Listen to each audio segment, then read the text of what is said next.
bonsoir et bienvenue sur le plateau de l'Esprit des Lettres. Merci de votre fidélité à cette émission consacrée aux livres de religion, de spiritualité que KTO vous propose chaque mois en lien avec le Jour du Seigneur et la Procure, réseau de librairie, qui nous reçoit ici dans son établissement parisien, place Saint-Sulpice à Paris. Nous allons ce soir parler avec les auteurs et les trois livres dont nous allons débattre et vous présenter. Nous allons parler de choses invisibles. Alors il y a des choses invisibles qui sont assez nocives, qui conduisent à l'enfermement, qui peuvent quasiment provoquer des prisons intérieures. Et puis il y a des choses moins visibles, qui passent souvent par des personnes et qui au contraire portent de la bonté, de l'aide, de l'espérance. Et c'est bien l'espérance que nous cherchons à travers ces émissions, à travers les livres et les auteurs que nous recevons et qui donnent la patte et la marque de l'esprit des lettres. Églantine Gabex-Yalé, bonsoir. Bonsoir, monsieur. Alors, vous êtes journaliste humanitaire. Vous n'avez cessé de sillonner le Moyen-Orient. Vous avez longuement vécu dans des pays assez difficiles et des pays en guerre, Égypte, Syrie, Irak, Liban, Iran. Vous nous raconterez ça tout à l'heure. Vous avez aussi vécu une expérience assez incroyable et marquante avec le père Paolo Dall'Olio, un jésuite italien qui était supérieur du monastère de Marmoussa en Syrie. Vous lui dédiez d'ailleurs le livre que vous présentez ce soir, Dieu au milieu des ruines, édité chez MAM. Et parce qu'il a été enlevé, semble-t-il, et disparu le 29 juillet 2013. On n'a aucune nouvelle de lui. Mais vous aviez déjà écrit 2 livres avec lui, coécrit 2 livres avec lui, publiés à l'Atelier. Donc ce troisième livre, ce livre qui est le vôtre, est quasiment un cri, celui d'une femme éprise de radicalité qui cherche Dieu et qui ne le trouve pas. Sinon, à travers celles et ceux que vous avez côtoyés dans ces ruines, justement, dans ces ruines chrétiennes de la Terre Sainte. Donc c'est un livre à la fois dur, à la fois salutaire, mais un livre unique, bouleversant, poignant. Adrien Bourg, bonsoir. Bonsoir. Vous êtes docteur en histoire et vous vous intéressez au monde de l'ésotérisme. Vous nous direz exactement ce que c'est tout à l'heure, mais c'est un secteur d'intérêt qui a le vent en poupe dans les rayons de librairie notamment et qui semble parfois remplacer, en tout cas, prendre la place du christianisme en France.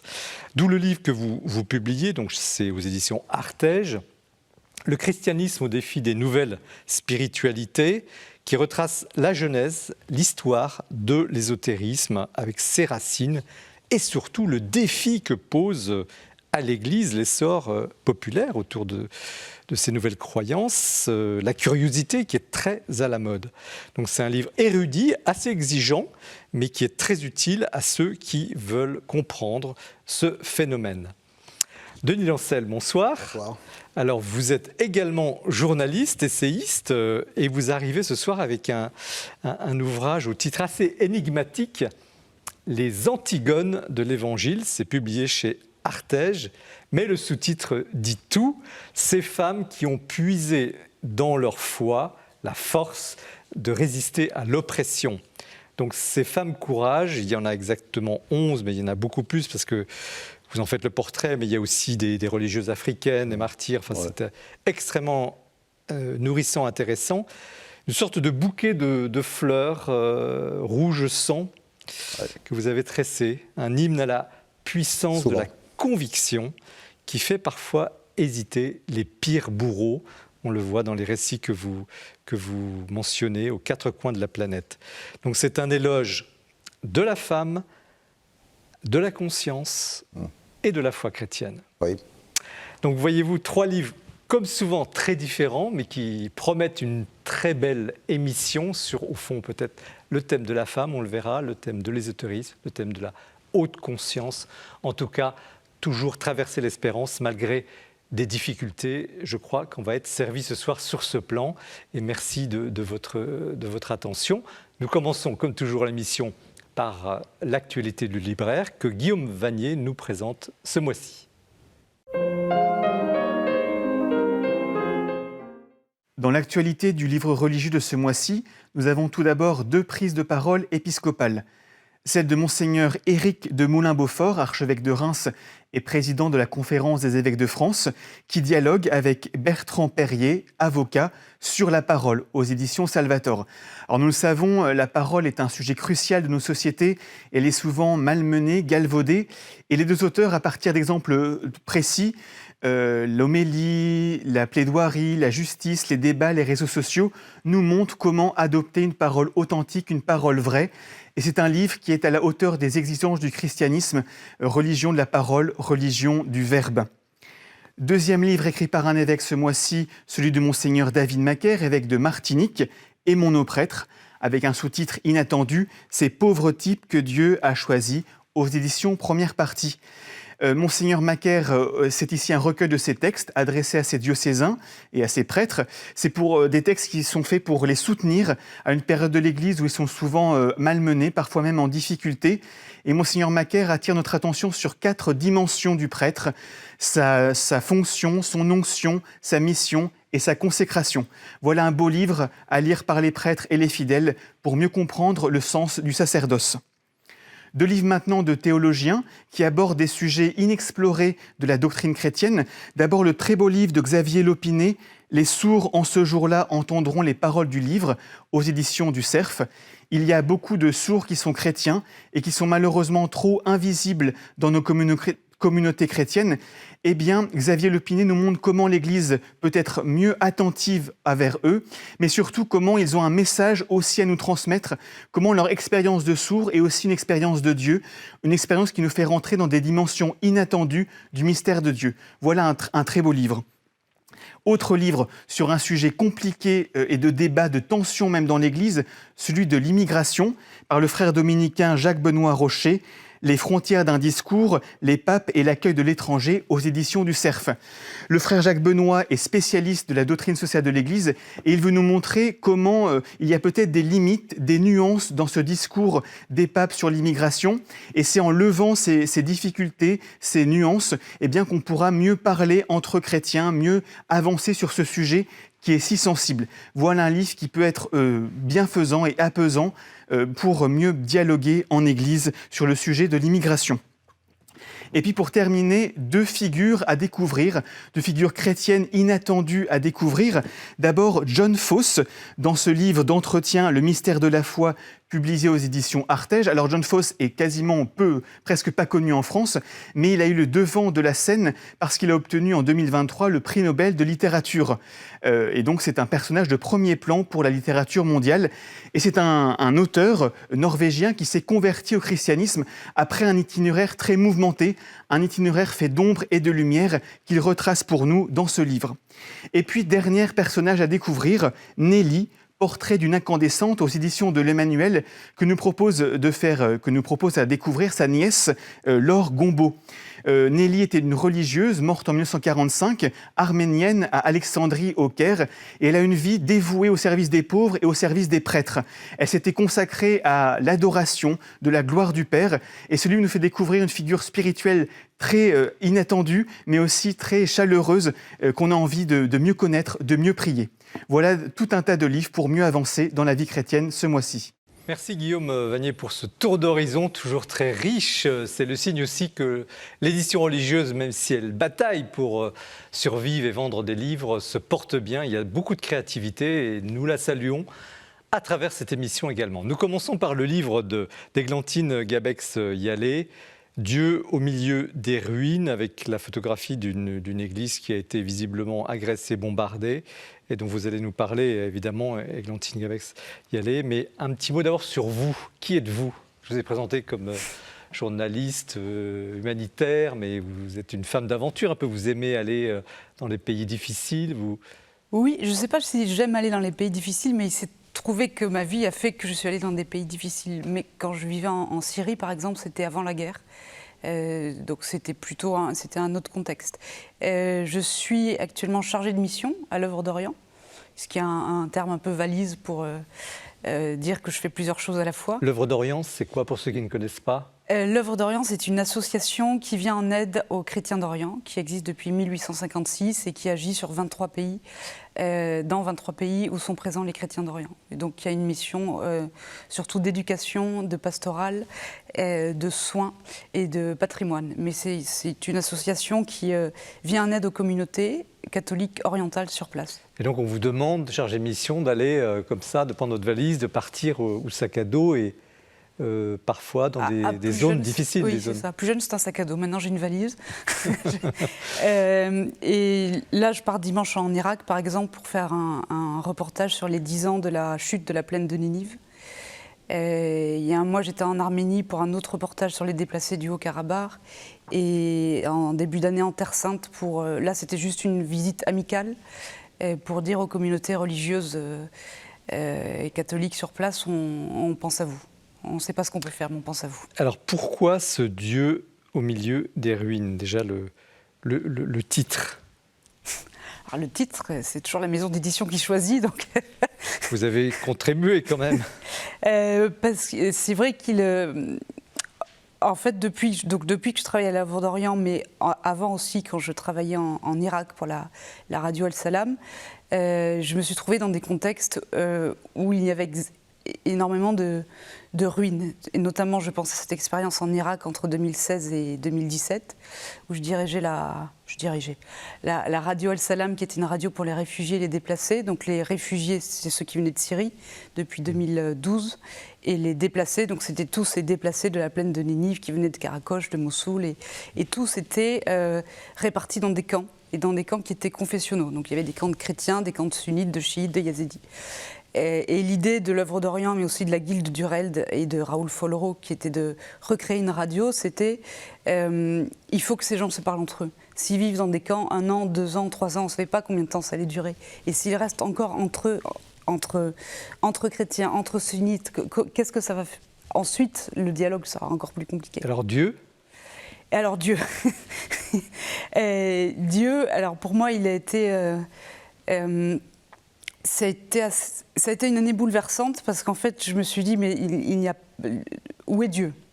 Clairement. Enfin, quand Karakoche a été libéré, j'ai eu la chance, la chance n'est pas le terme exact, mais l'occasion d'y aller le lendemain avec un convoi militaire et des personnes que j'avais côtoyées depuis 6 mois qui vivaient dans des camps à Erbil, me racontaient leur ville comme étant une ville magnifique où ils rêvaient de retourner. Et moi, je découvre une ville fumante, en ruine, où il ne reste rien, où tout ce que le Daesh n'a pas saccagé a été effondré par l'armée quand ils ont repris la ville.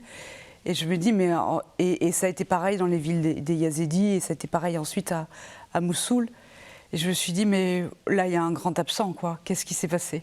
D'où le ton, quand même, je dis, c'est un livre dur parce que c'est un livre de témoignage, c'est une sorte de, à la fois carnet de route, carnet de méditation, carnet de reportage au sens... et vous décrivez des situations terribles, et en même temps toujours avec des gens magnifiques, mais il y a une contradiction, Dieu, les ruines, votre récit et la difficulté des gens, il y a ce contraste que vous essayez de mettre en évidence. En fait, le contraste, je pense qu'il vient un peu aussi comme dans votre livre, quand des gens sont dans des situations inextricables, compliquées, cruelles, il y a quelque chose de... Le pire peut ressortir, mais il y a aussi des choses incroyablement belles. Je pense à cette petite sœur de Jésus, Élie Chouat, qui va m'en vouloir de la citer, qui, malgré tout ce qu'elle voyait, gardait un optimisme incroyable. Et elle me parlait des gens, de ces gamins de Daesh qui étaient venus, qui les ont chassés de Mossoul, quoi. Et elle m'a dit, mais c'était des gamins, ils avaient des foulards autour de la tête, mais moi je savais très bien qui c'était. Et donc elle partait à pied avec le reste des gens qui ont été contraints de fuir Mossoul. Et un de ces gamins, comme elle dit, de Daesh, les reconnaît, ces petites sœurs de Jésus qui vivent avec eux depuis 40 ans. Elle lui dit, mais ma sœur, vous n'allez pas partir à pied, on vous appelle un taxi.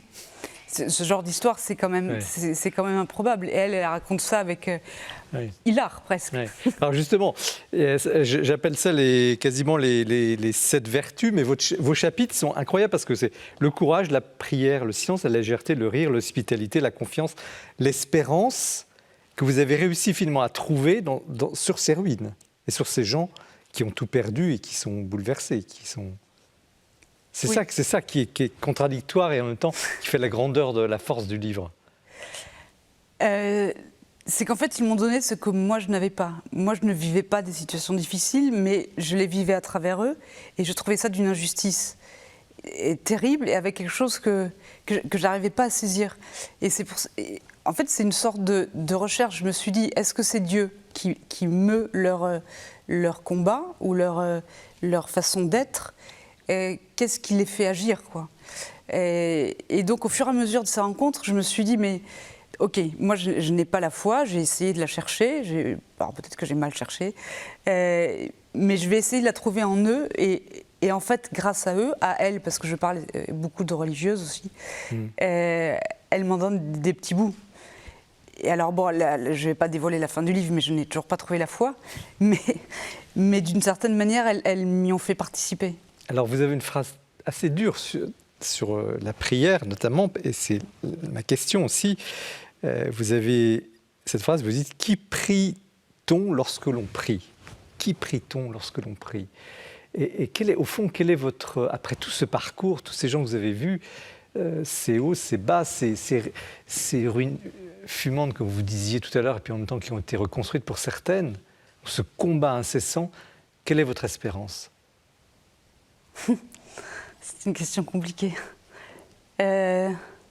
Mon espérance est assez simple, c'est qu'il y ait toujours des gens qui ne soient pas forcément exceptionnels, mais des gens qu'on rencontre au quotidien et qui font que la vie s'allège et qui allègent la vie des autres. Je crois que mon espérance ne va pas au-delà de ça, parce que sinon ce serait un peu utopique, mais que ces personnes puissent exister. Et moi, en fait, tout ce que je peux faire et ce que je sais un peu faire, c'est les mettre en lumière, alors que même elles-mêmes n'aiment pas du tout ça. De fait, le livre, il est je dirais, d'une puissance incroyable, parce que vous mettez ces gens, justement ces gens invisibles, vous les rendez visibles. Mais vous dites, je n'ai jamais cessé de chercher Dieu, et Dieu n'a pas fait un pas de côté, c'est moi qui me suis écarté. On sent cette tension en vous. Vous dites aussi, vous posez cette question, est-ce que Dieu est sourd? Est-ce que Dieu est sourd? Parlez-nous de Dieu. Enfin, je suis bien mal placée pour en placer. Mais non, si justement, parce que vous l'avez touché du doigt. Je ne le connais pas. Vous semblez l'avoir touché du doigt. Bah, vous faites des portraits magnifiques de religieuses, de gens qui sont complètement dédiés aux autres, qui sont là dans la pire des situations. Oui, mais lui me reste mystérieux. Quand je dis qu'il a fait son pas de côté, c'est que... Ou c'est moi qui ai fait le pas de côté, plutôt. J'ai vécu donc 2 ans dans ce monastère en Syrie. En fait, pour quelqu'un de non-croyant, j'ai en tout vécu 3 ans dans des monastères et j'ai passé un temps fou avec des religieux. Mais ce que j'explique, c'était une sorte de défi. C'est-à-dire que cette mission qu'on me proposait en Syrie dans un monastère, moi au départ, j'en voulais pas. Je voulais pas aller au Moyen-Orient, je voulais pas vivre avec des religieux. Et puis je me suis dit, bon, ok, ça continue à me travailler, cette histoire, donc... j'ai lancé une sorte de défi à Dieu. Je te donne 2 ans, parce que je le tutoie, même si je ne le connais pas. Vous lui parlez quand même. oui, on discute. Et moi, j'attendais un truc foudroyant. Enfin, quand on est près de Damas, ça s'y prête, quoi. Mais, et pas du tout, mais j'ai touché quelque chose qui m'était un peu étranger jusque-là, qui est une sorte de paix intérieure, qui ensuite s'est un peu évaporée. Mais... j'ai l'impression qu'on vit à côté, en parallèle, et qu'il y a comme un mur qui nous sépare, mais il suffirait que l'un ou l'autre toque un petit peu plus, mais je ne sais pas qui doit faire toquer plus fort. Mais ce dont vous vous rendez peut-être pas compte, c'est que votre expérience, beaucoup de ceux qui nous regardent et qui sont soit grands-parents, parents ou adolescents qui cherchent, la font cette expérience. Ils sont croyants, ils ont sans doute un dialogue avec Dieu, mais en même temps parfois... Comme vous dites, il y a un mur et on ne comprend pas. Et donc, ce que vous dites est très important, en fait. Ce que vous racontez de Dieu, de ce Dieu que vous cherchez. Mais des religieuses aussi m'ont partagé parfois leur sentiment que Dieu s'absentait, quoi. Je pense que même quand on est religieux, on ne vit pas avec Dieu 24 heures sur 24 et le sentiment de révolte est là. Mais c'est une phrase d'Etty Ellissoum que vous citiez d'ailleurs, qui dit en fait, elle a envie d'aider Dieu. Et moi, parfois, j'ai un peu cette envie-là. J'ai envie je dis, regardez Sœur Élie Chouard, regardez Monseigneur Jacques Mourad, regardez, il y a plein de gens qui sont là pour... comme si... Forcément, quand on voit des situations de guerre comme la Syrie qui sont épouvantables, on se dit, mais Dieu n'est pas là, il est parti, c'est pas possible. Et en fait, il y a des gens qui sont là et qui j'ai l'impression, en inversant les rôles, qui disent « Mais si, regarde, Dieu, on va t'aider, on va essayer de reconstruire les choses. Parce que tu ne peux pas faire tout seul, finalement. » Alors c'est peut-être une vision un peu étrange de... Non, mais c'est peut-être un réalisme, justement, qu'on n'aurait pas des personnes qui seraient peut-être exaltées ou qui diraient « Mais tout va bien ». Et justement, ce livre, il a la vertu d'aller très loin, un peu comme un couteau qui choque, mais qui choque en réalité parce que ce que vous racontez est vrai et tout ce que vous racontez n'est pas un roman. Et alors, quel serait... vous avez côtoyé le père Dallolio, donc je parlais tout à l'heure, certains le connaissent, vous allez dire qui il était, et il est très connu internationalement, il a disparu. Qui était-il et que vous a-t-il apporté ? Donc c'était un prêtre jésuite italien qui avait fondé la communauté de Marmoussa en Syrie dans les années 1980. Et donc il avait rebâti ce monastère en plein désert, rebâti alors, au sens propre, parce que c'était un fortin. Et il avait constitué une communauté qui était mixte, œcuménique et dédiée au dialogue interreligieux. Autant dire, la meilleure manière de se faire que des ennemis, quoi. Et donc, cette communauté qui était composée d'une dizaine de personnes recevait chaque année des séminaires ou des colloques sur le dialogue islamo-chrétien, mais le monastère, lui, recevait aussi beaucoup de musulmans tous les week-ends et d'innombrables Que vous a-t-il apporté ? Que m'a-t-il apporté je pense une sorte de ténacité. Paolo pensait que rien n'était impossible. Tout ce qu'on pouvait, si on avait envie de faire quelque chose, ça devait arriver. Il a voulu fonder cette communauté, il a eu des déboires pas possibles avec le Vatican, il a dû se battre, et donc il avait... Moi qui à l'époque, j'avais 25 ans, était assez timide, très peu sûr de moi, il m'a donné un peu un tout petit peu cette force-là, cette certitude, c'est pas cette certitude, mais dire les choses, quand les choses peuvent arriver, on peut les faire advenir, sauf que lui, il allait jusqu'au bout de ce qu'il pouvait faire. Et il y a un mot qui est très fort dans le livre, et on va donner la parole à nos invités sur votre livre. Finalement, une autre forme, un autre visage de l'espérance, c'est le rire. Vous décrivez comme ça ce prêtre ou les prêtres que vous écoutez ou une religieuse qui, malgré tout, garde une forme de légèreté. Il y a un chapitre consacré à ça, au rire. Et ce n'est pas le rire sarcastique, c'est un rire d'une joie profonde. Oui, alors, il y a deux rires. C'est le rire de Monseigneur Jacques Mourad, qui a lui-même été otage de Daesh et qui préface l'ouvrage. Et le rire de Sœur Marcel, que j'avais encore en message WhatsApp tout à l'heure pour me dire que l'émission allait très bien se passer. Ça va très bien, on pense à elle. Elle est au Liban, c'est elle qui est au Liban, oui. Qui conduit à 100 à l'heure. Alors parfois à 20 plutôt. Mais... Parfois qui prend l'autoroute à l'envers. Bon, vous êtes en vie. Denis Lancel, comment vous, comme journaliste, vous avez reçu, apprécié cet ouvrage ? Avec beaucoup d'intérêt et d'émotion, sachant que je connais un petit peu le Moyen-Orient, mais beaucoup moins que Églantine Gabex-Alialé. Je voudrais réagir sur le thème de l'absence de Dieu qu'on sent forcément dans ces situations dramatiques. Et moi, ça me fait penser à un épisode qu'on a raconté à propos d'une scène dans un camp de concentration nazi où les gardiens SS avaient pendu un jeune juif. Voilà. Et réaction de deux autres déportés, juifs également, l'un disant mais enfin, c'est affreux, mais où est Dieu ? Il est absent. Et l'autre désignant le corps du jeune homme qui venait d'être pendu, disant mais Dieu, il est là. Et ça me fait penser, alors j'ai récemment écrit un petit essai sur Blaise Pascal, mais ça fait penser à cette formule très frappante, pas très facile à comprendre, mais de Blaise Pascal, le Christ est en agonie jusqu'à la fin du monde, il ne faut pas dormir pendant ce temps-là. Et vous, je fais partie des gens qui n'ont pas dormi, qui ne dorment pas. Et qui nous réveille. Et qui nous réveille. Adrien Bouhours, comment vous recevez ce livre dans votre perspective plus d'historien ou d'observateur? Là, je ne l'ai pas reçu ni en historien, ni justement les sujets dont vous parlez. J'ai l'habitude, moi, de les aborder par je suis les travaux d'un historien du catholicisme qui s'appelle Dominique Avon, que j'apprécie beaucoup, et qui travaille sur ces sujets-là, sur l'islam, etc. Mais justement, sous cet angle-là, c'est très intellectualisé, très refroidi, entre guillemets, par l'approche distante. Mais là, justement, avec votre livre, on est vraiment dans le feu de l'action, la vie réelle, concrète des gens au cœur des tumultes. Donc ça m'a beaucoup touché, certains passages aussi, mais je pense que ce qui est le plus frappant dedans, c'est cette tension entre les extrêmes, justement. C'est pas tellement un témoignage seulement sur la guerre ou sur la violence, c'est la coexistence dans un même espace, les mêmes personnes, d'une violence latente, omniprésente, etc. Et puis de ce que vous décrivez, c'est-à-dire d'une joie, d'une gratuité, d'une générosité, de la vie qui continue malgré tout ça. Donc je trouve ça, cette tension permanente dans le livre entre ces deux extrêmes très frappante.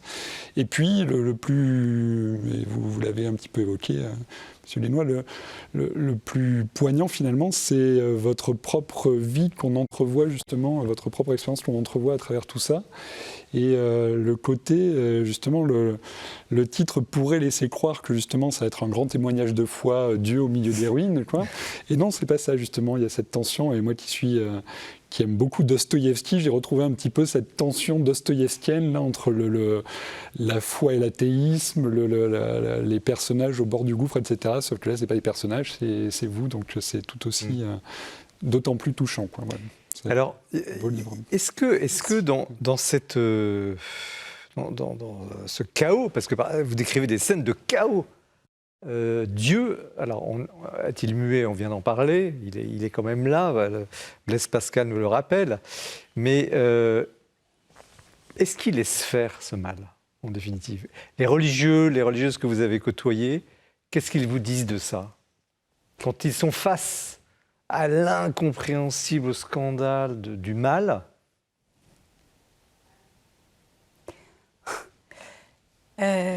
J'ai une sœur à Nazareth qui m'avait demandé « mais où vont nos prières ?»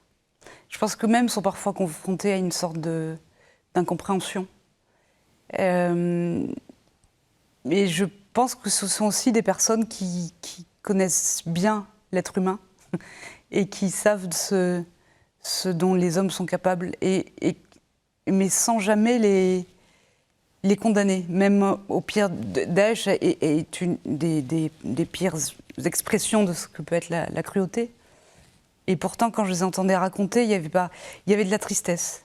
Mais il y avait de la tristesse sur ce qu'étaient devenus ces hommes.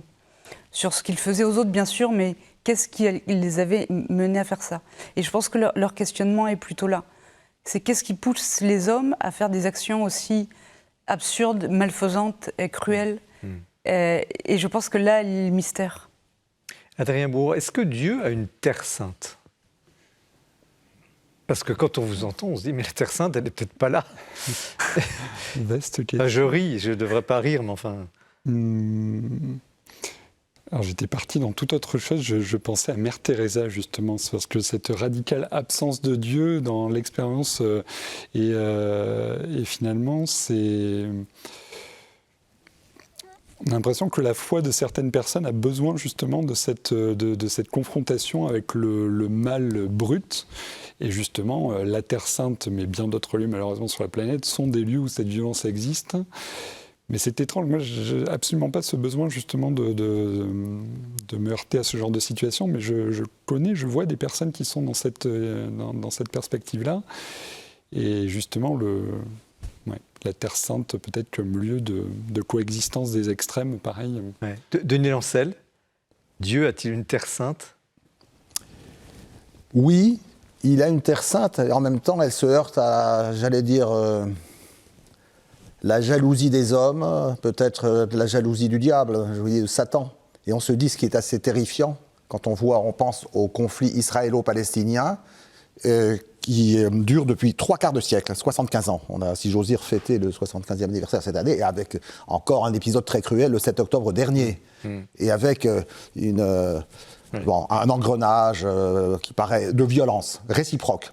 La violence des uns, le mépris des uns, la violence des autres, etc. Et ça n'arrête pas.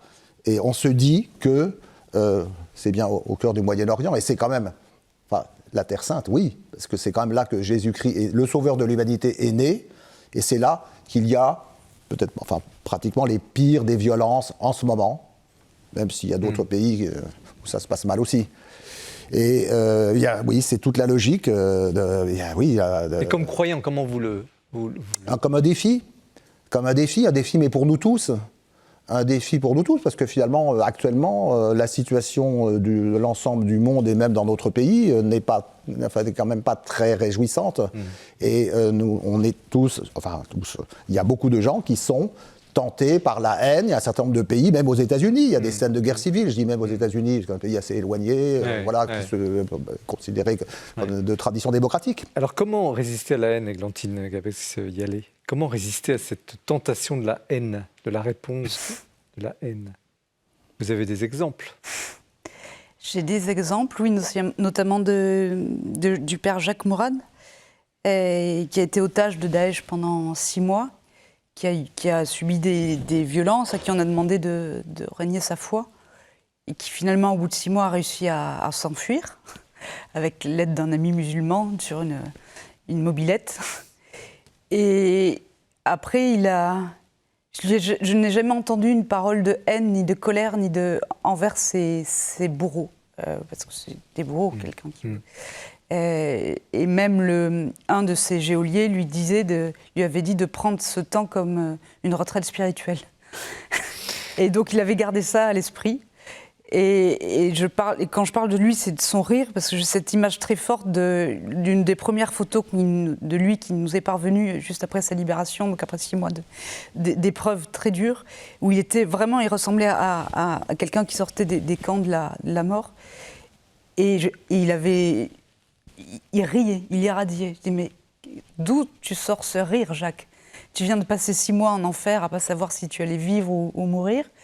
Et la première photo qu'on a de lui, il rime dans un visage qui est marqué par la souffrance.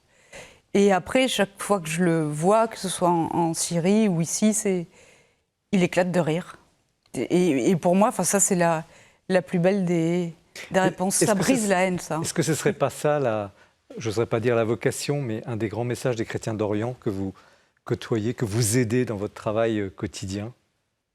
Alors, ils n'éclatent pas tous de rire comme Jacques, ni comme ça Marcel, mais c'est vrai par leur position, je pense qu'ils ont je ne devrais pas dire les choses comme ça, mais ils sont un petit peu habitués à vivre dans des situations qui sont tout le temps compliquées. Je pense au Liban, c'est quand même... la Syrie, ça fait maintenant 12 ans. L'Irak, c'est une succession de drames, de guerres. C'est pas du fatalisme, c'est de toute façon, il n'y a pas d'autre choix que de vivre. Et pour vivre, il faut avancer, il ne faut pas se lamenter. Et donc, moi, c'est le courage de ces chrétiens d'Orient, c'est quelque chose qui me porte et qui me décentre. Merci beaucoup, Églantine Gabex-Yalé. On reste sur ce dernier mot, parce que ce livre est dur, mais ce livre porte beaucoup. Dieu au milieu des ruines, donc aux éditions MAM. Nous poursuivons l'émission avec le livre d'Adrien Bourse sur l'ésotérisme. Restez bien avec nous, c'est un sujet absolument passionnant. Mais nous retrouvons encore Guillaume Vanier qui nous présente le coup de cœur. La prière, nous le savons bien, est constitutive de la vie chrétienne. Il n'y a pas de chrétien sans prière. Et pourtant, c'est un défi du quotidien pour tenir, pour persévérer dans la prière, pour se renouveler dans la prière, pour qu'elle reste un aliment vivant de notre foi. Eh bien, le livre du père Nicolas Saint-Aubin, Prier avec la Bible à l'école de Saint-Ignace de Loyola aux éditions jésuites, peut nous être une aide précieuse sur ce chemin de la prière. Le Père Saint-Aubat est jésuite et ça se ressent dans le livre parce que c'est vraiment une manière, un guide pour entrer dans la prière à la manière des jésuites. On sait que Saint Ignace, dans ses exercices, nous propose ce qu'il appelle la composition du lieu, c'est-à-dire de nous faire contemporains des scènes de l'Évangile, de rentrer dedans, de devenir acteurs, auditeurs, personnages de l'Évangile et de toute la Bible. Et c'est bien l'enjeu de ce petit livre magnifique. Le livre se compose de 2 parties. D'abord, une première partie qui répond en 50 questions en grands sujets de la prière, les distractions, le temps de la prière, les postures de la prière. Et puis, dans une deuxième partie, le Père Saint-Aubat nous propose 50 méditations de scènes de l'Évangile. On suit la vie de Jésus, 50 méditations guidées. Par exemple, on va voir les noces de Cana. Eh bien, le Père Saint-Aubat nous invite à entendre ce que Marie dit au serviteur. Tout ce que Jésus vous dira, faites-le, et à voir comment cette parole de Marie au serviteur résonne dans notre vie, comment elle nous interpelle, l'émotion qu'elle éveille en nous, pour vraiment que la parole de Dieu devienne contemporaine de notre vie et puisse l'animer de l'intérieur. C'est aussi un très beau livre matériellement, très aéré, avec de nombreuses illustrations très bien pensées, très bien faites, ce qui en fait vraiment un livre qu'on peut utiliser pendant son temps de prière pour se laisser nourrir. Voilà un livre qui peut nous inviter à retrouver la Bible comme fondement de notre prière, à vraiment nous rendre familiers, nous placer sous le regard de la parole de Dieu, cette parole de Dieu qui est, comme le dit la lettre aux Hébreux, vivante et efficace.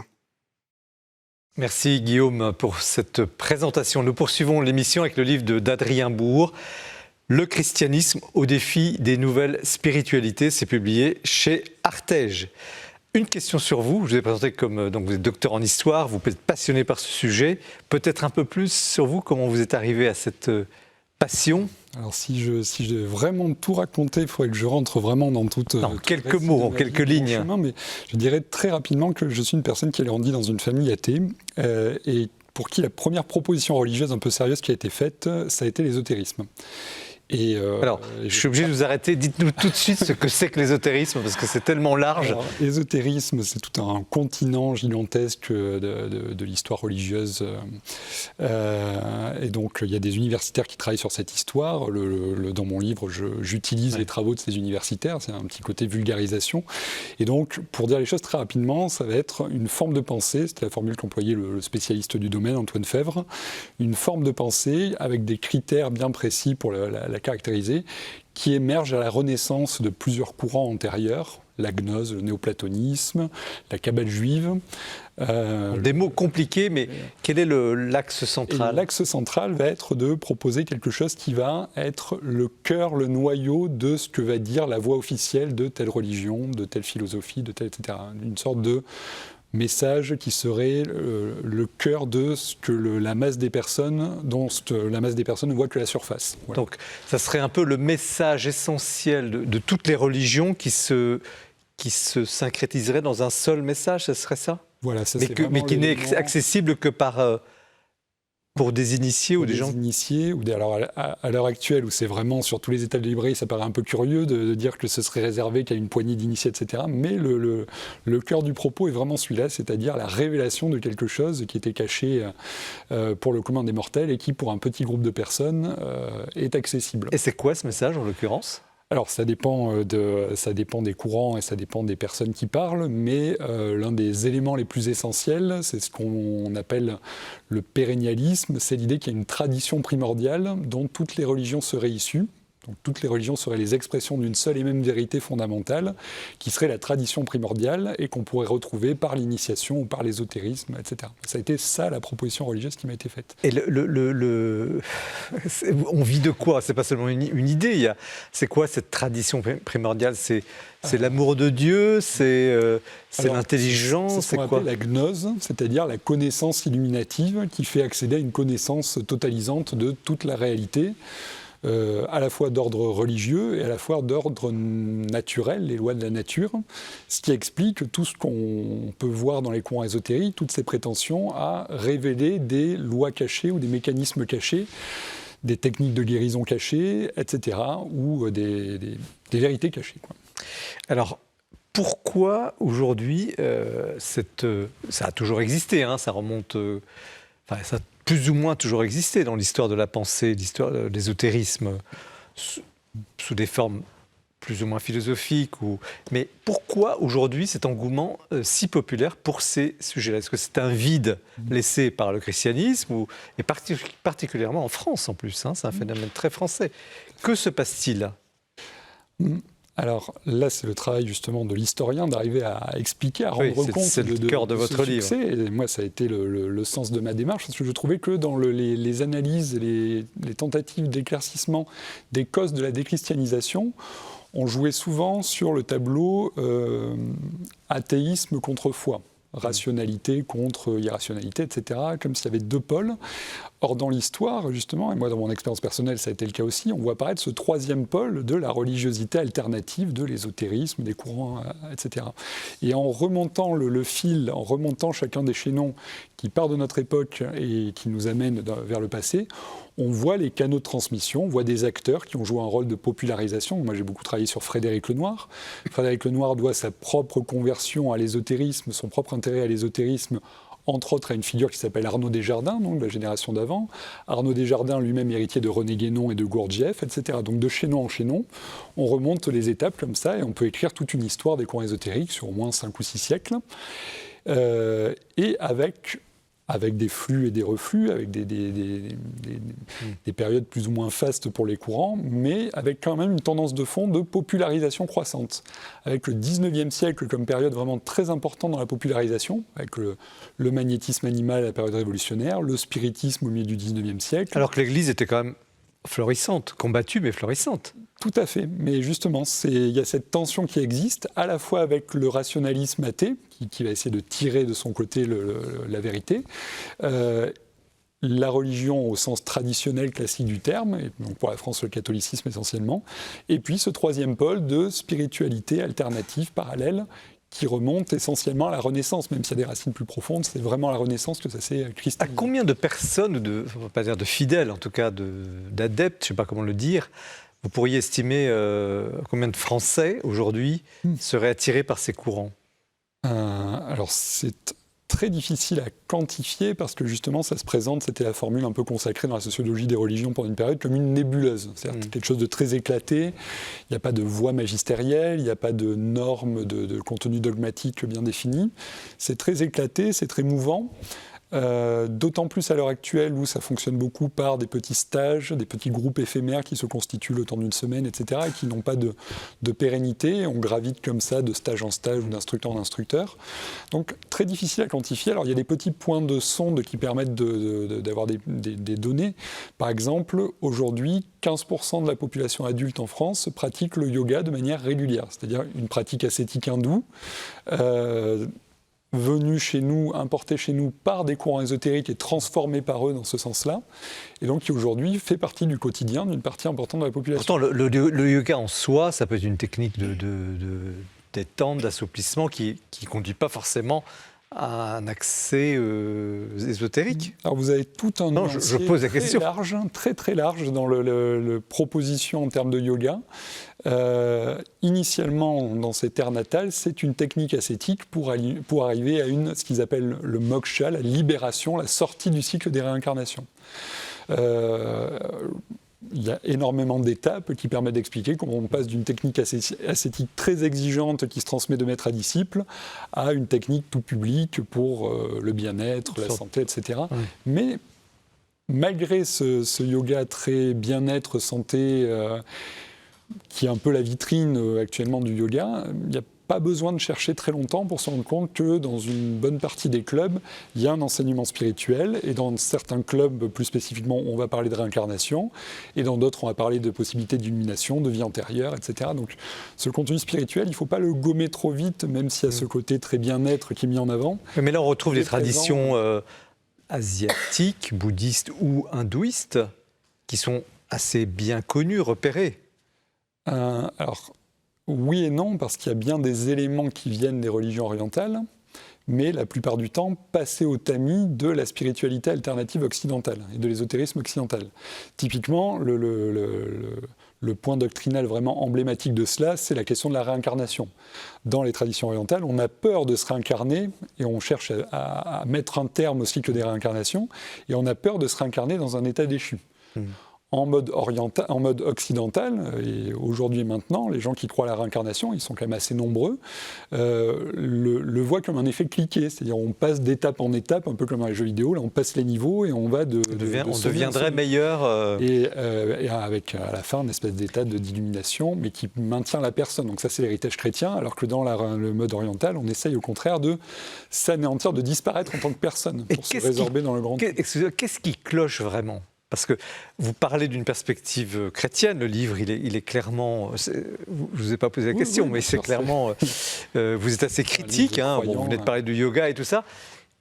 Qu'est-ce que vous pourriez dire, bon, les gens le liront, mais pour dire, là, ça ne va pas. Qu'est-ce qui ne va pas, selon vous, dans cette tendance ? Eh bien, la manière un peu facile de répondre à cette question, ce serait de mettre en avant les dangers ici et maintenant, sur un plan strictement, que ce soit dans le domaine de la santé, dans les possibilités de manipulation ou emprise de gourous, etc. Il y a des personnes qui font ça très bien. Il y a une chaîne, des podcasts sur Internet qui s'appelle Méta de choc, qui sont excellents là-dessus pour démonter les failles de la nouvelle spiritualité sur ce plan-là. Moi, j'aborde les choses sous un angle plus historique et avec le regard de foi du chrétien.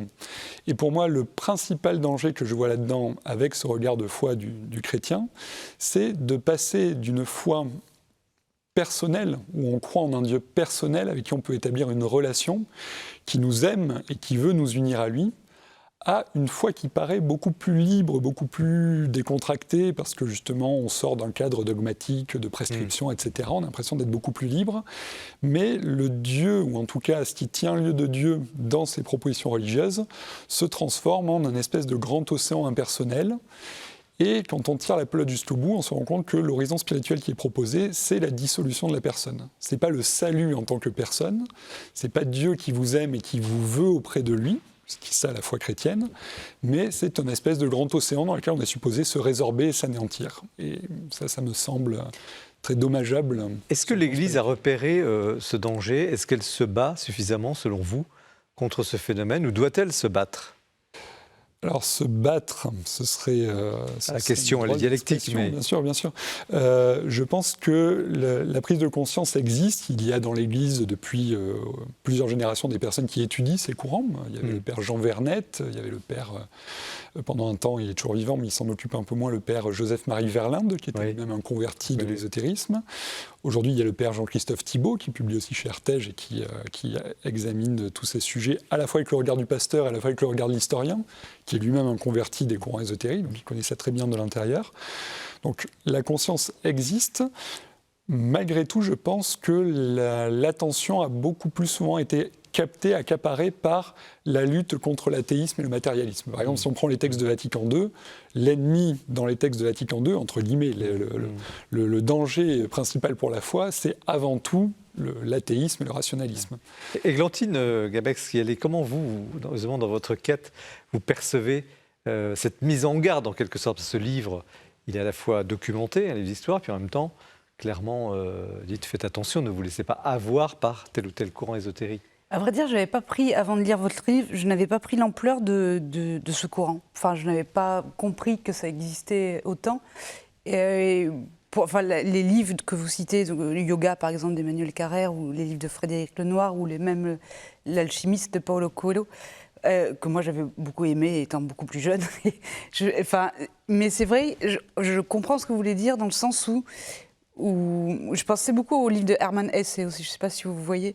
Il y a une sorte de développement personnel. En fait, on va aller chercher Dieu pour s'accomplir soi-même, dans une sorte de quête. Alors, je ne sais pas si c'est exactement de l'ésotérisme, mais c'est avant tout, on le fait pour soi, et évidemment, on va aller chercher dans d'autres traditions. C'est un peu ce que vous expliquez, enfin c'est exactement ce que vous expliquez, c'est une supermarché de ça c'est bien dans le catholicisme, ça c'est bien dans l'islam, ça c'est bien dans le... Et à partir de ça, je me fais ma propre soupe, entre guillemets. Je ne veux pas que ce soit péjoratif. Mais mon interrogation, vous y avez un peu répondu, c'est est-ce que c'est grave ? est-ce que peut-être que ça fait partie d'un cheminement, que certaines personnes vont aller chercher un petit peu partout et à la fin peut-être se ranger, je ne sais pas, dans une des religions puis qui sera un peu cadrée. Est-ce que c'est grave, docteur? Voilà, c'est ça. Est-ce que c'est vraiment inquiétant? Dites-nous. Alors, Et puis on donnera la parole à Denis Lancel. Ce n'est pas à moi de juger déjà du parcours personnel de chaque personne qui leur appartient et qui est, à la limite, ce qu'il y a de plus sacré et de plus... je n'ai pas de jugement à avoir sur les trajectoires des gens, ni sur leurs choix, ni les raisons qui motivent leurs choix. Et puis, je veux dire, quand on commence à examiner les parcours de telle ou telle personne, en réalité, les parcours aujourd'hui sont tellement variés et tellement... Donc, chez des personnes, ça va pouvoir constituer une porte de sortie pour une religion qu'ils ont jugée trop étriquée, trop étouffante, etc. Pour d'autres personnes, au contraire, ça va être la porte d'entrée. C'est-à-dire que c'est par la lecture de ces livres qui vont déboucher sur une conversion au catholicisme. Pour d'autres personnes, c'est vraiment une bouffée d'oxygène face à la sécheresse. Ils ont grandi dans un cadre très rationnel, très athée, etc. Et puis, ça va être la bouffée d'oxygène qui va déclencher tout un cheminement, etc. Mais là, vous alertez, c'est sur la notion de Dieu et de personne. Ce qui est problématique de mon point de vue, c'est la prétention à la supériorité. Parce que ça apparaît souvent sous un jour très sympathique et gentil. Bon, quand on est catholique, un peu enraciné dans la foi, pratiquant, etc., et qu'on parcourt un peu cette littérature, on se rend compte que, de manière très feutrée, mais omniprésente, il y a quand même des charges très vigoureuses contre l'Église catholique et de manière plus générale contre le christianisme et contre les religions instituées, quelles qu'elles soient. Pourquoi ? Ça, c'est justement la touche ésotérique et c'est ça le côté éso, c'est-à-dire la prétention à avoir le noyau, la pure doctrine. C'est parce qu'on a toujours l'impression, et il y a le même rapport par rapport au milieu scientifique, on a toujours l'impression d'être dans le plus. Je sais plus et mieux que les voix officielles de tel ou tel courant. Denis Lancel, comment vous avez reçu ce livre ? Avec beaucoup d'intérêt. C'est un livre qui me paraît venir tout à fait au bon moment, à point, parce que c'est une mise en garde qui me paraît justifiée, très justifiée, avec, oui, des aspects même un petit peu inquiétants. On a l'impression d'une sorte d'apostasie, pour employer un terme un peu technique. Mais là, je voudrais poser quand même une question. Vous évoquez un peu cela, d'ailleurs, au début de votre livre, d'ailleurs, parce que quand vous parlez un peu de la confrontation qu'il y avait avant, plutôt, entre le christianisme, le catholicisme notamment, et l'athéisme.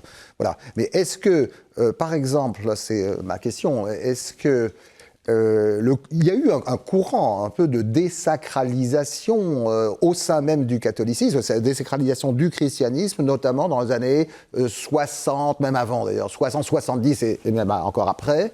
Et est-ce que la nature ayant horreur du vide, n'est-ce pas, comme on dit souvent, est-ce que cette désacralisation d'un certain nombre de milieux catholique n'a pas fait le lit, en l'occurrence, de l'évolution, de l'essor de ce courant ésotérique, qui procède à une sorte de récupération du sens du sacré.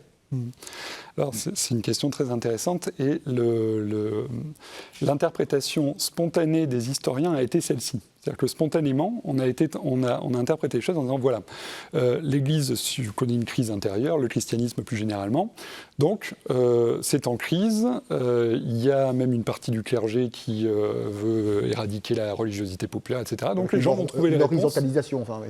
Oui, voilà. Donc les gens vont trouver les réponses ailleurs. Ouais. Alors, il y a une part de vérité là-dedans, mais ce que cette interprétation-là cache, c'est qu'il y a une concurrence sur le plan doctrinal en termes de propositions religieuses.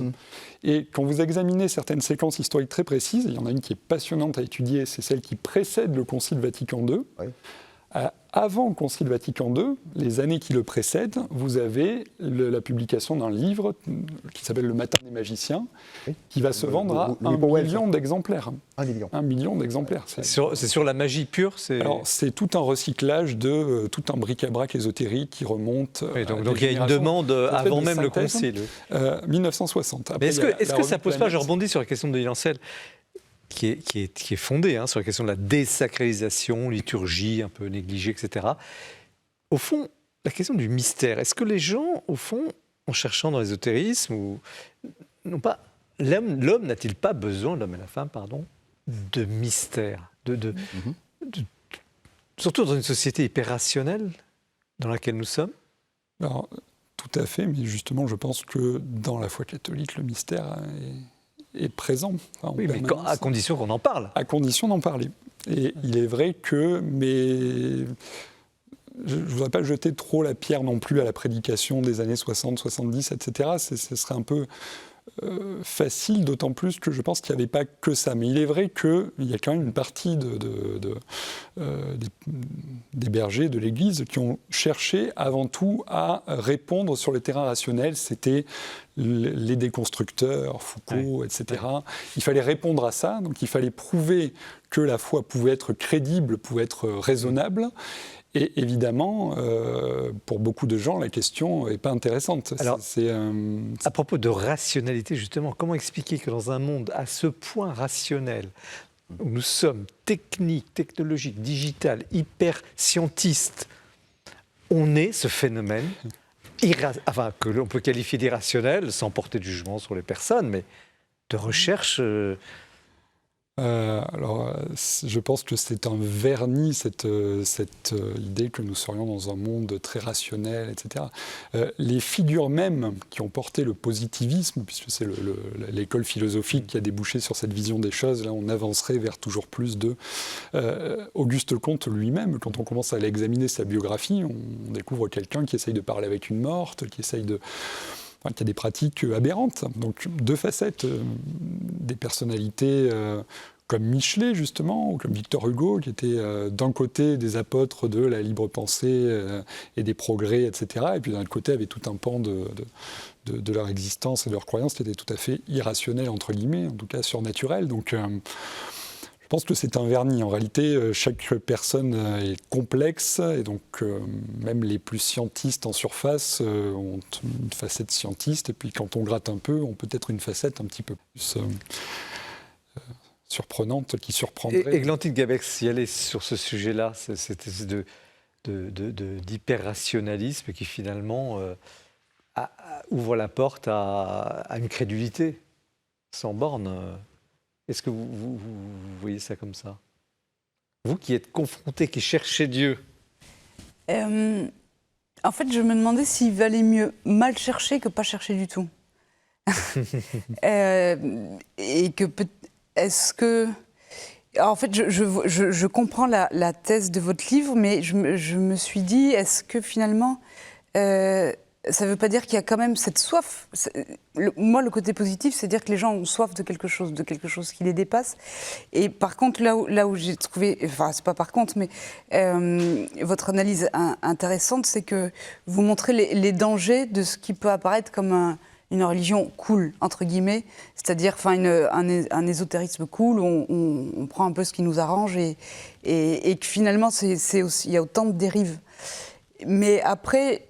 Je me disais aussi, est-ce que finalement les gens ne vont pas vers ces nouvelles spiritualités parce que on connaît aussi les dérives de l'Église, les carcans de l'Église, ses faiblesses, et que peut-être c'est quelque chose que les gens n'acceptent plus et donc vont voir ailleurs quitte à tout mélanger et à faire des... Adrien Beau. C'est possible aussi. Les chemins, les parcours individuels sont tellement variés que c'est difficile de répondre de façon absolue. Ce qui est certain, c'est que, c'est pas pour discréditer ce type d'appartenance spirituelle-là, mais c'est beaucoup plus facile aujourd'hui d'assumer ce genre de foi que d'assumer d'être catholique.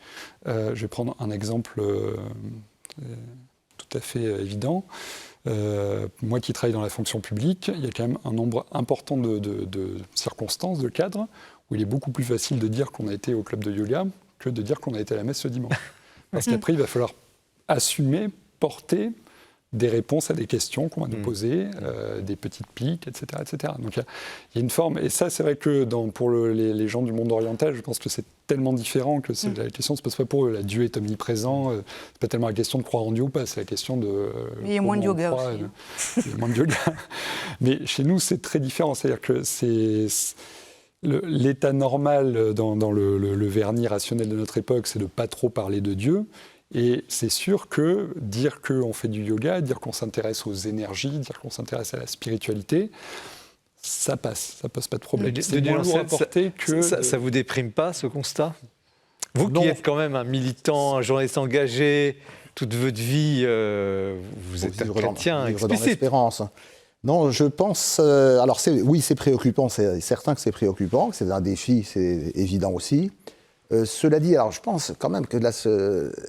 Pourquoi parce que parmi les causes, j'ai l'impression de cette évolution, vous avez une expression amusante, intéressante, un supermarché de la spiritualité en quelque sorte. Enfin, c'est un peu, les gens se servent, prennent un petit bout de bouddhisme, un petit bout de, certains ésotérismes, etc. Alors, le yoga, avec ce que ça peut impliquer, voilà. Mais est-ce qu'au fond, il n'y a pas, je pense à deux idées là. Il y a une sorte de subjectivisme au fond, parce qu'avec un culte de l'ego. Du moi, n'est-ce pas, culte du moi, d'une part, et d'autre part, ce que, par exemple, Benoît XVI appelait la dictature du relativisme. Qu'au fond, voilà, tout se vaut, et finalement, c'est pas grave, ça n'apporte pas trop à conséquence, et puis on peut se faire plaisir, etc. Est-ce que c'est pas cela qui est un petit peu... Vous évoquez ces questions dans votre livre, et est-ce que c'est pas cela qui est le moteur de ce phénomène, un des moteurs Oui, en tout cas, parce que le temps passe, on arrive à la fin de ce plateau, les réponses sont dans le livre, hein, le christianisme au défi des nouvelles spirituelles, Artege, parce que c'est très très fouillé. Je disais au début que c'est un livre exigeant, mais qui apportera à ceux qui s'intéressent à ce sujet vraiment toutes les réponses et des références aussi pour creuser si nécessaire. Nous poursuivons l'émission avec le livre de Denis Lancel sur ces antigones de l'Évangile, ces femmes héros, ces femmes courage. C'est un très très beau livre, restez bien avec nous. Mais nous retrouvons maintenant Jean-François Rode pour le portrait. Et c'est un dominicain important dont il va vous parler. La parution d'un nouveau livre de Timothy Radcliffe nous donne l'occasion de reparler de cet auteur exceptionnel, de sa belle œuvre. Timothy Radcliffe est un frère dominicain anglais. Il a enseigné l'écriture sainte à Oxford, où il vit d'ailleurs aujourd'hui. Il a été provincial d'Angleterre, mais surtout il a été élu, et on imagine que ce n'est pas tout à fait par hasard, maître général de l'ordre dominicain, ce qui fait qu'il a sillonné la terre entière à la rencontre de toutes les communautés dominicaines. Ça lui a donné évidemment une vision du monde et de l'Église tout à fait remarquable. Et évidemment, ça joue dans son œuvre spirituelle que nous nous présentons aujourd'hui. Mais il a vraiment une personnalité extrêmement attachante. Il est absolument rayonnant, et ça se sent dans tous ses livres et dans ses interviews. Alors, il n'est pas facile de résumer ces livres, mais je propose de 4 caractéristiques de sa manière de faire. La première, c'est qu'il allie la plus grande profondeur spirituelle à la plus grande simplicité d'élocution et d'écriture. Ce qui fait que son style n'est jamais pesant, n'est jamais lourd. Deuxièmement, il relie toujours la méditation théologique avec la vie concrète des gens, que ce soit au niveau personnel, au niveau de la communauté, au niveau d'une société. Troisièmement, il parle de sujets très sérieux, mais toujours avec un humour exceptionnel, irrésistible. Il est anglais jusqu'au bout des ongles. Et il a un grand art d'utiliser les citations, ce qui fait que la lecture de ses livres est toujours agréable.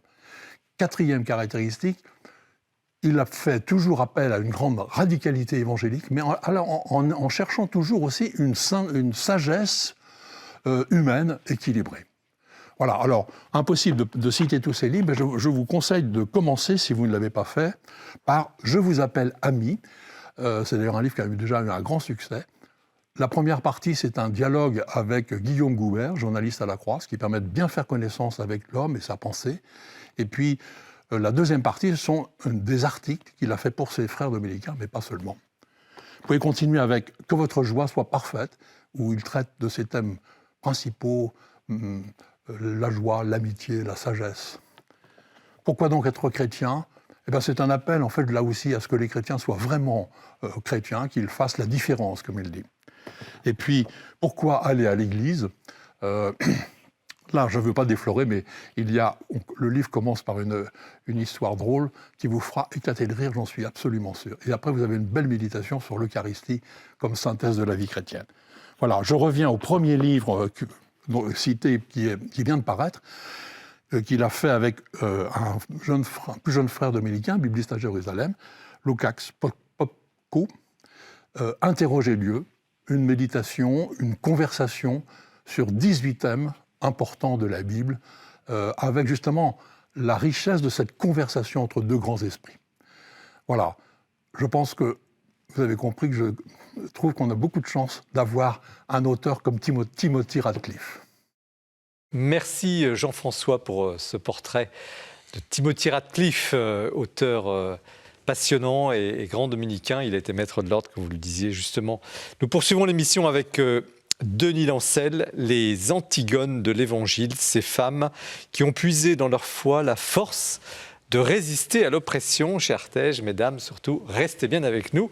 C'est le grand moment de l'émission, justement, sur la question des femmes. Denis Lancel, vous avez écrit beaucoup d'ouvrages, beaucoup d'essais. Qu'est-ce qui vous pousse là, cette fois, si je puis dire, à chercher du côté des femmes? Qu'est-ce qui vous a amené sur cette piste? Je dirais qu'il y a deux facteurs, deux choses. Alors d'abord, il y a très longtemps, avant d'être journaliste, parce que j'avais 13 ans, j'ai séjourné chez une femme, une Allemande, qui était la veuve d'un martyr chrétien du nazisme. Alors nos familles se connaissaient un peu pour des raisons historiques, enfin, des lendemains de la guerre de 14-18, présence française dans le bassin minier de la Sarre, c'est là qu'elle habitait. Le mari de cette femme, Regina Brück, Regina comme reine et Brück, ça veut dire le pont en allemand, avait été tué par les nazis parce qu'il voulait être objecteur de conscience dans l'Allemagne hitlérienne. Sans forcément refuser de porter l'uniforme, il refusait de porter les armes contre le peuple français parce qu'il avait des amis français, comme mon grand-père. Voilà, parce que là, si vous voulez, c'était en 1967, et j'ai été très frappé par la force d'âme de cette femme. En plus, son défunt mari et elle avaient eu une fille unique qui était morte d'un cancer, qui avait commencé des études de médecine, elle était morte d'un cancer quelques années avant que je vienne chez elle, enfin en 1962-63. J'ai accompagné cette femme au cimetière. J'ai compris qu'il fallait vraiment respecter sa douleur. J'étais resté très longtemps en arrière, etc. Et là, on voyait vraiment les conséquences que la violence politique totalitaire, du nazisme en l'occurrence, peuvent avoir sur une famille. Bon. Alors, ensuite, en tant que journaliste, plus tard, j'ai eu l'occasion de faire un certain nombre de reportages, beaucoup de reportages, en Europe de l'Est et en ex-URSS. Je suis allé 10 fois en Russie, donc 2 fois en Sibérie et 10 fois en Ukraine. Et là, j'ai rencontré un certain nombre de femmes. Alors, c'est l'autre femme à laquelle je dédie ce livre, outre ma mère et mon épouse, c'est Tatiana Shipkova, qui aura été la mère du renouveau chrétien orthodoxe des années 70 en Russie. Elle était professeure de français, de littérature française à l'université de Smolensk, et elle avait évangélisé et converti plusieurs de ses élèves, ses étudiants. Et je l'ai rencontrée 2 fois, cette femme, parce qu'elle a fait quand même 2 ans de goulag. Elle a été repérée par le KGB, elle a fait 2 ans de goulag. Et parmi ses disciples, que j'ai rencontrés aussi par la suite, ou à peu près à la même époque, Alexandre Gorodnikov, 9 ans de goulag, Vladimir Porech, 6 ans et demi de goulag, et d'autres encore. Parce que c'était les pionniers du renouveau chrétien spirituel de la Russie des années 70, des années Brejnev, des années 70-80. Voilà. Mais cette femme, Tatiana Shipkova, était également une personne tout à fait extraordinaire. Elle m'avait dit au passage, mais votre révolution française, mais c'est un cauchemar.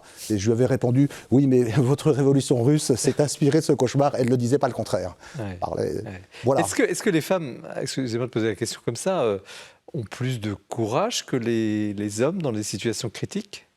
Assez souvent. Et je pense qu'il y a une raison. Alors moi, je suis pas un grand psychologue, mais il y a une dimension maternelle chez la femme, même si ça n'est pas toujours d'une maternité physique qu'il s'agit. Par exemple, chez Dorothy Stang, qui a été tuée en Amazonie parce qu'elle défendait les paysans sans terre, c'était une religieuse venue des États-Unis. Bon. Mais maternité spirituelle, il y a une dimension très forte qui peut pousser la femme à se sacrifier davantage, pousser davantage à se sacrifier que les hommes. Je pense que c'est une idée que j'aurais là. Comment vous avez choisi il y en a 11 plus les parties africaines. Mais j'imagine que vous avez eu l'embarras du choix. Comment vous avez sélectionné ? On a eu l'embarras du choix. Bon, j'en ai parlé avec mon éditeur que je remercie, Loïc Mérian, qui m'a bien aidé à faire, oui, c'est une question de discernement aussi, mais à faire ces choix. J'aurais déjà envie de faire une suite. Vous êtes bienvenu. Mais restons-en à aujourd'hui. En tout cas, déjà là, ces portraits sont incroyables. Vous parliez de cette femme en Amazonie, mais vous racontez à chaque fois, les chapitres se lisent très très bien. Oui, Dorothy Stang, le pape François a tenu à organiser le synode sur l'Amazonie à Rome, le 15e anniversaire de la mort de Dorothy Stang, qui a été assassinée par deux tueurs, 6 balles dans le corps, devant un témoin, parce que les tueurs lui disaient, mais tu es armé, toi ? Ironiquement, parce qu'eux, ils avaient des pistolets. Elle a ouvert sa Bible, elle a dit, voilà mon arme. Elle a ouvert sa Bible, elle leur a lu deux des béatitudes, n'est-ce pas, heureux les affamés de justice, heureux les cœurs doux. Et là, c'est là qu'ils lui ont tiré dessus, ils l'ont abattu. Alors qu'elle avait adopté la nationalité brésilienne, elle avait appris le portugais, elle avait appris les dialectes locaux de ces paysans de cette immense Amazonie, qui est une terre, hélas, trop souvent, d'esclavagisme moderne. Ça vaut le goulag. C'est en matière de cruauté, de cynisme. Et elle s'est faite l'avocate, à tous les sens du terme, avocate, de ces paysans sans terre qui étaient menacés, expropriés, qui sont encore expropriés, menacés et qui sont tués eux aussi quand ils protestent. Qu'est-ce qui vous a le plus... Quelle est celle qui vous a le plus marqué, ou qu'est-ce qui vous a le plus marqué dans ces fresques, dans cette fresque de vie ? Parce que le livre, il est extrêmement vivant, il fait un peu penser au livre d'Églantine, c'est dans un autre genre, vous racontez des vies, mais c'est impressionnant, c'est vraiment bouleversant. Alors, je penserais en particulier à deux femmes, Sophie Scholl, assez connue. Sophie Scholl, c'est la jeune infirmière devenue étudiante à Munich dans le groupe œcuménique de la Rose Blanche avec son frère. Elle était protestante, une famille luthérienne fervente, anti-nazie. Et des catholiques. Et Sophie Scholl. Alors, Sophie Scholl, ce qui est très, très intéressant, c'est qu'on a réussi à se procurer, parce que après la chute du mur de Berlin, les Allemands ont pu récupérer les archives de la Stasi, la Stasi-Sicherheit, la police politique d'Allemagne de l'Est, qui elle-même avait récupéré les archives de la Gestapo. Et on a retrouvé le script de l'interrogatoire de Sophie Scholl par un agent de la Gestapo. Et on a les questions et les réponses. Et ça a donné lieu à un très beau film en 2005 de Mark Rotemund, un cinéaste allemand, avec une jeune actrice magnifique. C'est un film qu'on peut encore voir. Sur cette confrontation où Sophie Scholl, à un moment, renverse les rôles en un sens. Et elle a bien raison, parce que elle est mise en accusation, on lui dit qu'elle a une action subversive contre le Grand Reich, contre Hitler, etc., etc. Et elle dit non, mais attendez, les coupables, ils sont de votre côté, dit-elle à l'agent de la Gestapo, et c'est là qu'elle a fait une magnifique confession de foi et confession de défense du respect de la vie, de toute vie. Parce qu'elle dit au gestapiste Robert Moore, elle lui dit, mais c'est vous là qui représentez ce régime dont moi, avec des drames dont j'ai été témoin, dit-elle, en tant qu'infirmière, notamment l'assassinat des handicapés mentaux. Ils avaient droit, chambre à gaz et four crématoire. Alors voilà, et là-dessus, on a affaire à un témoignage assez bouleversant, parce qu'à la fin, c'est elle, Sophie Scholl, l'héroïne, la future martyre, qui a le dernier mot. Et alors, à la fin, encore tout à fait à la fin, au dernier moment, elle a été guillotinée avec ses compagnons. Et à la fin, les bourreaux de la prison de Berlin ont témoigné qu'elle s'était avancée après avoir rencontré un pasteur protestant. Elle s'était avancée vers la guillotine en marchant dans un calme absolu. Elle partait vers l'au-delà. Et là, c'était la foi, l'espérance et la charité. La foi, l'espérance. C'est là où le bourreau dit « Je n'ai jamais vu quelqu'un mourir comme cela ». Comme ça, oui. Et le bourreau, pourtant, c'était un professionnel expérimenté.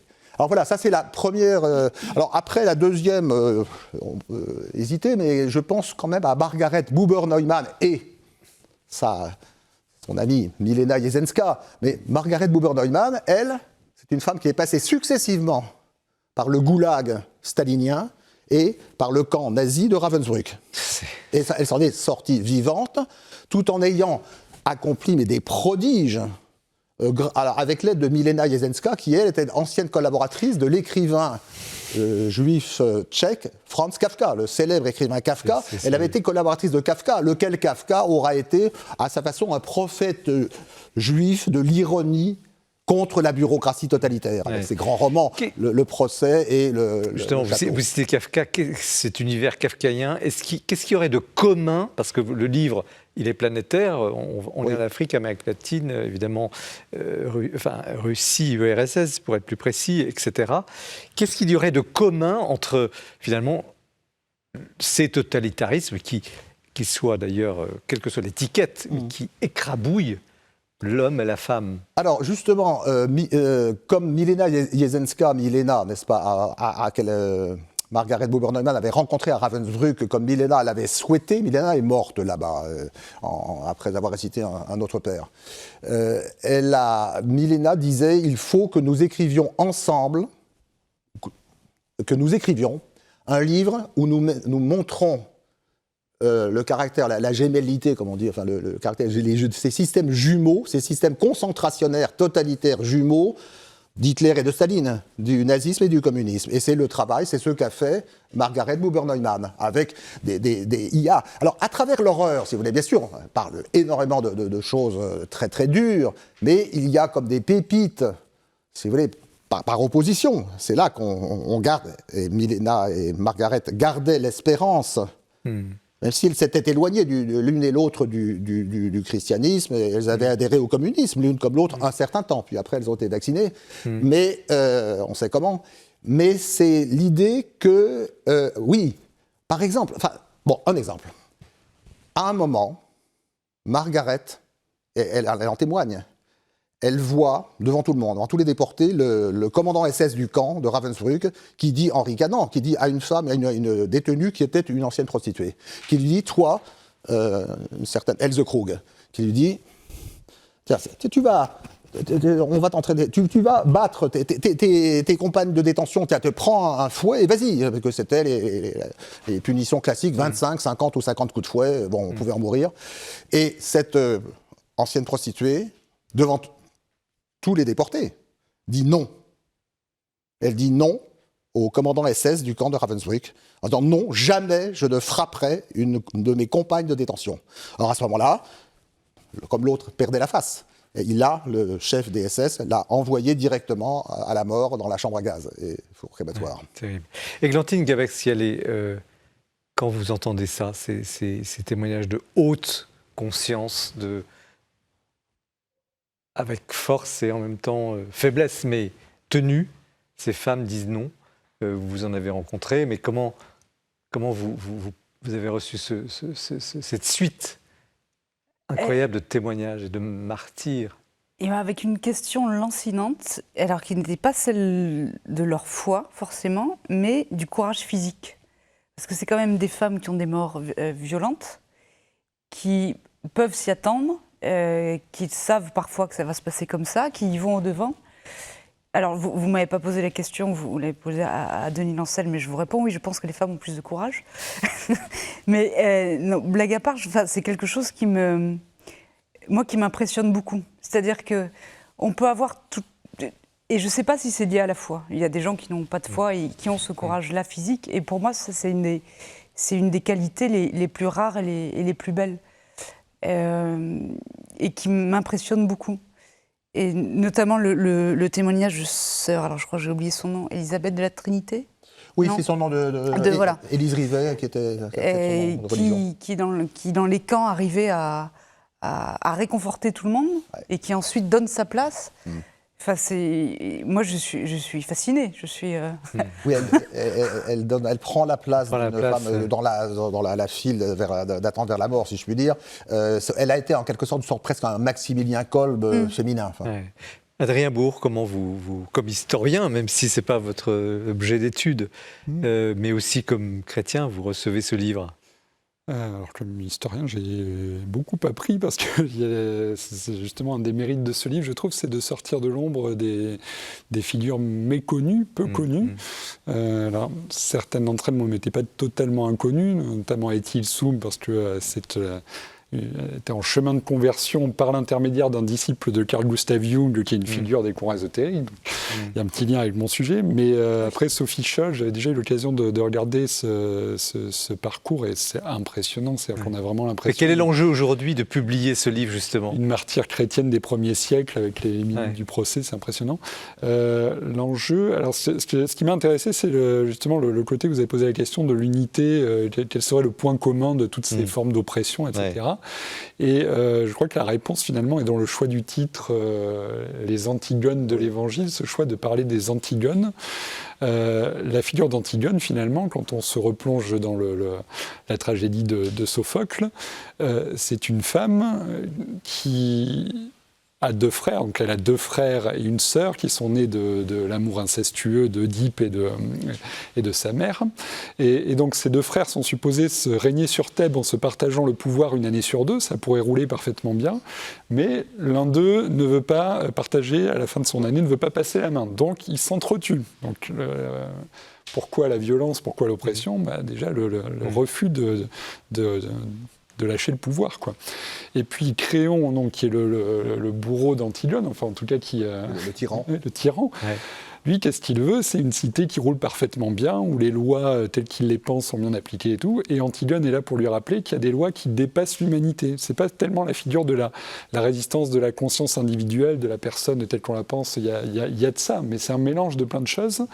Et l'argument surplombant, c'est cette idée qu'il y a un ordre surnaturel qui dépasse l'humanité, à laquelle elle ne peut pas s'opposer. Ou un ordre universel, selon, si on est croyant ou pas. Universel, voilà. Mais en tout cas, dans le cas d'Antigone, il n'y a pas de foi en Dieu personnel. C'est quelque chose, c'est les dieux au sens grec. Merci de parler d'Antigone, parce que j'avais une question sur le titre un peu énigmatique, mais voilà, vous avez répondu. On va avancer. Églantine Gabès-Yalé, où commence la résistance? À quel moment la personne, quels que soient les dangers, les risques, vous avez évoqué les risques physiques, mais les risques aussi psychologiques, de tout perdre, peut-être sa famille, des biens, je ne sais quoi, à un moment donné, la personne dit non. Vous en avez vu des gens qui disent non devant vous. Alors qu'ils disent non, en fait, ils ne peuvent pas dire non à ce qui leur arrive, parce que ce qui leur est arrivé, mais ils disent non à un cycle de vengeance, ou ils disent non à un désespoir total. En fait, je dirais que la résistance commence dans des toutes petites choses. Moi, finalement, je crois que je suis beaucoup plus sensible à des injustices quotidiennes et minuscules qu'à la grande injustice mondiale et géopolitique et tout ce que. Et que la résistance commence là. C'est-à-dire quand on est témoin d'une situation injuste qui peut nous sembler banale, et on dit mais non, ça, tu ne peux pas dire ça, tu n'as pas le droit de dire ça, ou vous n'aviez pas raison de traiter cet homme de cette manière. Et je pense que finalement, le mal vient d'une succession de petites lâchetés. Et que quand on laisse faire les choses, elles continuent. Souvent, j'ai vu que chez ces personnes, il y avait une sorte de, j'allais dire droiteur, mais c'est pas le mot, de droiture. Merci. Droiture, oui. Ou de rigueur morale qui faisait qu'elle n'acceptait pas justement ces petites injustices. Et il ne s'agit pas d'un grand discours sur... Denis Lancel, où commence la résistance? Ou quand commence la résistance? Je pense qu'elle commence avec une formule que Sophocle, 5 siècles avant Jésus-Christ, a placée dans la bouche d'Antigone face à Créon. Antigone dit à Créon « Je ne suis pas né pour haïr, je suis né pour aimer ». C'est déjà ça, la résistance à la haine, dans le cœur de chaque être humain. Et alors Créon lui répond d'ailleurs, par rapport au féminisme, c'est pas tellement ce qu'on souhaiterait. Créon répond que lui, tant qu'il sera au pouvoir, il ne laissera jamais aucune femme prendre de l'importance dans sa cité. Il répond ça à peu près. Mais c'est, n'est-ce pas, au fond, la résistance, au fond, ben oui, de l'amour. L'idéal chrétien en a été une belle illustration et en reste une illustration malgré les défaillances. L'amour, aimez-vous les uns les autres, comme je vous ai aimé. Quand le Christ dit ça, il a accepté d'être crucifié pour le salut de l'humanité. Ça va très loin. C'est ça, et c'est une résistance. Et pour aussi un mot quand même, Antigone, ça veut dire celle qui est née contre, un peu une opposante née en quelque sorte, c'est l'étymologie grecque autant que je sache. Antigone, à sa façon, c'est une dissidente au sens russe du terme. Vous savez, le mot russe, ina komisliachi, ça veut dire celui qui pense autrement. Je parlais de Tatiana Shipkova. Et puis Grand péché. Ogorodnikov. Grand péché pour un système totalitaire, intolérant, et pour toutes les intolérances qu'il y a, comme vous avez dans votre livre très bien évoqué, le caractère intolérant qu'il peut y avoir dans certains courants relativistes, ésotériques notamment. Voilà. Adrien Bourse, est-ce que les chrétiens sont mieux placés, si je puis dire? Est-ce qu'ils sont... En général, factuellement, peut-être, on en trouve peut-être plus dans ce monde des résistants ou des oppresseurs, même s'il y a eu beaucoup dans l'histoire des exemples évidemment honteusement contraires. Mais est-ce que les chrétiens ont quelque chose justement qui les pousse, sans faire dire qu'ils seraient meilleurs que d'autres, mais en tout cas dans leur ADN, de ne pas supporter certaines choses? Je pense que le chrétien, c'est celui qui se met à la suite du Christ et qui se conforme au modèle qu'il a donné. Et le modèle du Christ, c'est justement de dire la vérité dans une situation d'hostilité absolue. Donc, on le voit parler très fermement à telle ou telle personne pour lui dire ce qu'il a à entendre. Et à la fois, le Christ comme modèle de refus du pouvoir, justement. De la personne qui... Alors évidemment, dans la théologie, c'est Dieu qui prend la condition humaine, donc il s'anéantit. Chez saint Paul, il y a des versets magnifiques sur Dieu qui a pris notre condition, donc qui s'abaisse pour venir nous sauver, mais d'une manière plus horizontale, entre guillemets. On le voit très régulièrement, on voit très régulièrement ces apôtres lui dire... prends la royauté, empare-toi de la royauté, puisque tu es le roi qui est venu, et ils ne comprennent pas, ils mettent du temps à comprendre que sa royauté, justement, n'est pas de ce monde, et passe par le service le plus humble, et par le don de lui-même le plus humble. Et justement, je pense que ce qu'on peut voir dans ces vies de religieux et de religieuses, quand ils le vivent dans le don d'eux-mêmes, et dans la gratuité, il y a justement quelque chose de ça qui transparaît, mais qu'on peut voir aussi dans beaucoup d'actes du quotidien, et dans des milliers de petits gestes autour de nous, cette gratuité, cette générosité, et puis ce refus de la puissance et ce refus du pouvoir. Alors à propos de pouvoir, il y a une chose qui m'a beaucoup frappé en terminant ce livre, c'est, je me suis dit, mais alors ça va vous faire plaisir, Églantine sans doute, mais comment se fait-il qu'on ne donne pas plus de pouvoir aux femmes? Ce que dit Créon, je ne veux pas donner de pouvoir à cette femme qui me résiste, mais qu'est-ce qui se passe? Pourquoi finalement, les femmes, on pourrait parler de l'Église longuement, on a déjà parlé sur ce plateau, qu'est-ce qui se passe? Qu'est-ce qui tourne pas rond? Parce qu'elles font peur. Regardez les talibans en Afghanistan. Pourquoi ils interdisent l'accès à l'éducation? C'est parce qu'ils pensent bien que si les femmes sont plus éduquées, elles les renverseront. Moi, je pense que c'est une grande peur, peut-être une méconnaissance aussi. Après, je ne suis pas... Il faudrait voir ce que ça donne d'un monde inversé où les femmes régneraient. Je ne suis pas sûre qu'à terme, ce serait mieux. Denis Lancel, vous souriez. Mais il faudrait essayer quand même. Bon, je pense que... on a actuellement dans le monde politique, un certain nombre de femmes ces dernières années ont pu prendre le pouvoir dans Margaret Thatcher en Angleterre, par exemple. Oui, certains, après, s'en mordaient les doigts. Donc, on leur donne plus de pouvoir. Je pense dans l'Église. Oui, justement. Pie XII, la gouvernante de Pie XII, la fameuse mère Pascalina. Au début, Pie XII, il passait pour un jeune révolutionnaire. Il avait scandalisé les cardinaux de la Curie, ce qui était arrivé Elle a joué un rôle énorme. Alors à la fin, elle en avait un peu abusé, ce qui fait qu'à la fin, les gens en avaient assez. Bon, elle a été chassée, je crois, le soir même le lendemain de la mort de Pie XII. Oui. Voilà. Mais elle avait, en même temps, c'est elle qui avait pris le volant d'un camion pour aller pendant l'occupation nazie de Rome, pratiquement pris le volant. Et étant allemande, elle avait très bien su s'expliquer avec les soldats allemands, les nazis, en disant voilà, je fais ça. C'était pas tout à fait ça, d'ailleurs, qu'elle faisait, parce qu'elle allait, en fait, ça elle l'a pas dit, mais cette mère Pascalina, courage féminin. Elle allait porter, dit-on, des vivres pour des juifs qui étaient cachés dans un bâtiment du Vatican. Adrien Bourg, plus de pouvoir aux femmes, enfin? Alors je pense qu'il y a de très nombreuses formes de pouvoir et je pense qu'il y a de très nombreuses façons d'en abuser. Et justement, quand on regarde l'histoire, je sais pas pour mettre dans la balance, mais je pense que c'est pas tellement la bonne question à se poser, je pense. Je suis pas sûr que ce soit une solution de sortie de quoi que ce soit. Après, la question de ce qui est juste ou pas juste, ce qui est pertinent ou pas pour telle ou telle organisation, pourquoi pas, mais c'est pas une question... En tout cas, Denis Lancel, vous les avez mises au pouvoir, ces femmes. Merci pour ce livre des Antigones de l'Évangile, ces femmes qui ont puisé dans leur foi la force de résister à l'oppression aux éditions Artege. Merci à vous, Adrien Bourse. Le christianisme au défi des nouvelles spiritualités, chez Artege également. Ce soir, on avait 2 livres Artege. Et puis, Dieu au milieu des ruines, Églantine Gabex-Yallet, chez MAM. 3 livres passionnants, différents, stimulants, qui, j'espère, nourriront vos soirées, vos après-midi de lecture, cette passion pour le livre que nous partageons avec vous et que vous pouvez évidemment retrouver grâce à cette émission que vous pouvez retrouver sur les sites de KTO, Jour de Seigneur à la Procure. Parlez de cette émission, n'hésitez pas, il faut faire parler du livre. Nous nous retrouvons en tout cas dans un mois. Très bonne soirée, merci de votre fidélité, au revoir.